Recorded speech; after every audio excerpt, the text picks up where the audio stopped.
Already Arvind గారు మామూలుగా lag అవుతుంది కట్ చేయండి అనేది వినపడతానే ఉంది నాకు సరౌండ్లోని.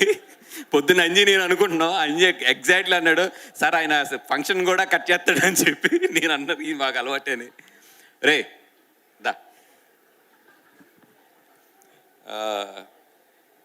యా శ్రీలీల గారు పాప మార్నింగ్ షూటింగ్ కూడా ఉంది, ఆవిడ కూడా గమ్ముని పంపాలి, గెస్ట్లు అందరూ కూడా చాలాసేపు అయింది.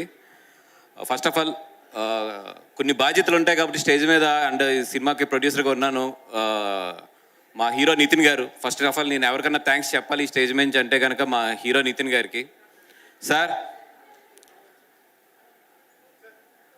నిజంగా మీరు లేకుండా ఈ సినిమా ఇంత హ్యాపీగా ఇంత ఎదరికి వెళ్ళేది కాదు. ఎందుకంటే ఇది ముగ్గురు కుర్రోళ్ళు కథ ఒక హీరో యాక్సెప్ట్ చేయాలి అంటే చాలా ఆలోచిస్తారు. కానీ మీరు ఎటువంటి సంకోచం లేకుండా సార్ నాకు సినిమా నచ్చింది, ఇది ఒక కథ కింద నేను ఈ సినిమాని చూస్తున్నాను, నేను డెఫినెట్గా ఈ కథలో ఒక పార్ట్ అవుతానని చెప్పి మీరు నిజంగా వచ్చి అడిగేసి ఈ సినిమాని ఒప్పుకున్నారు. Thank you so much sir. ఎందుకంటే దీని ముందు అంజి చాలామందికి చెప్పినా కూడా ఒక్కొక్కరు ఒక్కొక్క ఒపీనియన్ ఇచ్చారే తప్పితే ఈ సినిమాని ఒక కథ కింద చూసి మీరు ఎదురుకొచ్చారు. Thank you so much sir. And ఇంత పెద్ద ఫ్యామిలీ నుంచి వచ్చారు, ప్రతి క్షణం కూడా నాకు మైండ్లో తిరుగుతూ ఉండేది, ఆయన ఎలా ఉన్నారు, అక్కడ బాగా చూసుకుంటున్నారా లేదా ఏంటి అని చెప్పి. ఏ రోజు నాకు ఇబ్బంది లేకుండా ఇన్ఫ్యాక్ట్ నన్ను బాగా చూసుకునేవాడు ఆయన సెట్కి వెళ్తే. అంత అంత నిజంగా యూనిట్తో కలిసిపోయి అంత బాధ్యత తీసుకుని అక్కడ అవుట్డోర్లో అన్ని రోజులుండి పాపం ట్యాన్ కూడా అయిపోయారు పాపం చాలా. అప్పుడు thank you so much for everything.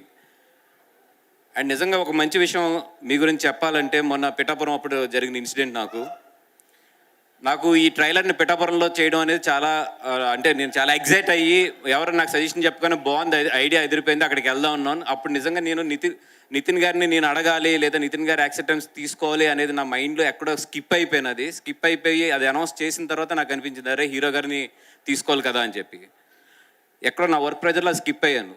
ఎక్కడో చిన్న టెన్షన్, అరే పెద్ద ఫ్యామిలీ, జూనియర్ ఎన్టీఆర్ గారి ఫ్యామిలీ, ఇప్పుడు నేను ఈ విషయం చెప్పాలి, ఎలాగవుతుంది అని చెప్పి నేను చాలా భజన పెడుతుంటే ఆయన ఫోన్ చేసి, సార్ ఇట్లా ఉంది సిచ్యువేషన్, మీరు ఒకసారి మీ ఫ్యామిలీతో కన్సల్ట్ చేస్తారని అడిగినప్పుడు ఆయన జూనియర్ ఎన్టీఆర్ గారికి కాల్ చేసి మళ్ళీ నాకు కాల్ బ్యాక్ చేశారు. ఆయన ఒకటే చెప్పారు, సార్ నేను మా బావగారిని అడిగాను, సినిమాకు ఉపయోగపడుతుంది, నీ ప్రొడ్యూసర్ అక్కడ 100% కరెక్ట్ అనుకుంటే నువ్వు వెళ్ళి చేసే దీని గురించి ఎక్కువ ఆలోచించొద్దు అన్నాడంటే. ఆయన నిజంగా హ్యాట్స్ ఆఫ్ టు హిమ్.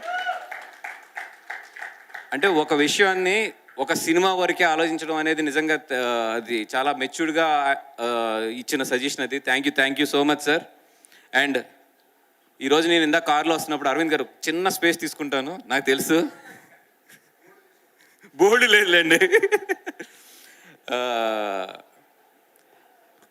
ఇందాక నేను కార్లో వస్తున్నప్పుడు ఒకటి ఆలోచించుకుంటూ వస్తూ ఏదో మా వాళ్ళు నాకు నోట్స్ ఒకటి పంపితే దాంట్లో ఉంది,